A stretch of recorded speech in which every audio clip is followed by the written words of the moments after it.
De novo então, vou colocar o vídeo no YouTube. Eu tô aqui no Estado da Liberdade.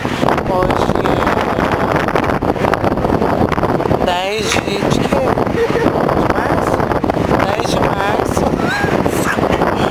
Memória comigo. 10 de março, eu tô no Estado da Liberdade. Um grande beijo pra todo mundo, pra toda a minha família, pra todas as minhas irmãs, sobrinhas, pra minha mãe, pro meu pai, pra todos os meus amigos. Tá muito frio, não tô sentindo nem os meus dedos mais de filmar. Tá horrível. O ônibus deixando a marquinha aqui, que a gente veio aqui, então. Um grande beijo, então. Vou fazer mais um vídeo aqui pra vocês na estátua, que o dia tá lindo. Mas ela é muito pequena, mas é isso. Então um beijo a todos. Mãe, pai, com Deus. Beijo, tchau.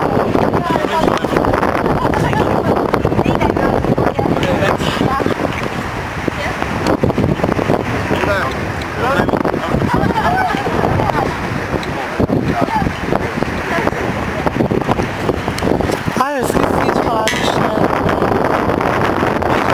Rogério, a Jéssica, então um beijo, Lemar, Divino, Sara, a Fabinha, Papá, a Nália, a mamãe, o pai, a Lei, a Lúcia, a Sinara, a Ivone, peraí, a Lúcia, a Sinara, ok, então um beijo todo mundo.